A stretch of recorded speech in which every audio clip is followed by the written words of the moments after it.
Sir அவர் பிஜேபியோட சமரசம் பண்ணணும்னா இந்நேரத்துக்கு அவர் கூட்டணிக்கு போயிருப்பார்ல. இல்லைங்க, இப்போ பிகில கொடுத்துருக்குறாங்க இல்லையா இவருக்கு, பிகிலா சங்கம் அப்படின்றது தெரியட்டும். இன்னும் நிறைய இருக்குது இல்லை, இன்னும் நாட்கள் இருக்குது இல்லை, நம்ம தேர்தல் ஒன்றும் அறிவிக்கப்படலை, இன்னும் நிறைய நாள் இருக்குது. நான் என்னை பொறுத்த வரைக்கும் இவங்களெல்லாம் நான் நம்ப தயாராக இல்லை. ஏன் அப்படின்னோம்னா, இவர் அந்த மாதிரி என் மேலே அழுத்தத்துக்கெல்லாம் நான் ஆட்படுறவன் அப்படி இல்லை இப்படி இல்லைன்னு சொல்லக்கூடியவர். அங்கே அப்படியேப்பட்ட ஒரு மனநிலையும் மன உறுதியை படைத்தவரை இவர் இருந்தாருன்னா கரூரில் அந்த சம்பவத்துலேருந்து அந்த இடத்த விட்டு ஓடி வந்திருக்க மாட்டார். நீங்கள் ஓடி வந்திருப்பீங்க, ஓடி வந்திருப்பீங்களா, ஓடி வந்திருக்க மாட்டீங்களா? நீங்கள் தாவேக்கா தலைவராக இருந்தீங்கன்னா நீங்கள் அந்த இடத்த விட்டு வந்திருப்பீங்களா, நின்று இருப்பீங்களா? அதை சொல்லுங்கள். கண்டிப்பாக மக்களை பார்ப்போம். மக்களை தானே பார்த்து நின்று இருப்பீங்க. ஏன்னா உங்களுக்கு அவ்வளோ பெரிய செல்வாக்கு இருக்குது. உங்கள் கூட போலீஸ் நிற்கும்ல, அந்த இடத்த விட்டு ஓடி வந்துட்டீங்க.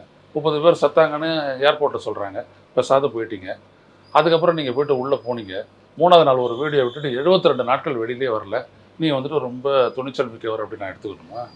பாரு, 72 நாள் பேசலை அப்படின்னா அவருக்கு இவ்வளோ துணிச்சல் இருக்கு பாரு அப்படின்னு சொல்லுவாங்களா மக்கள்? சொல்லுங்கள் பார்ப்போம். விஜய் அவர்கள் சொல்கிறது இன்னொன்று வந்து நம்ம மக்களை நம்புகிறாங்க நம்மளை அப்படின்னு. இவ்வளோத்துக்கும் பிறகும் மக்கள் நம்புறதா அவர் சொல்கிறாரு. அங்கே ரசிகம் கூட நம்பலை அப்படின்றத இவங்க ரொம்ப நம்ம தொலைக்காட்சிகள் மற்றவங்க அவங்களுக்கு அந்த ஃபீட் எடுத்து கொடுக்க தான் தொலைக்காட்சிகள் போடுறாங்க.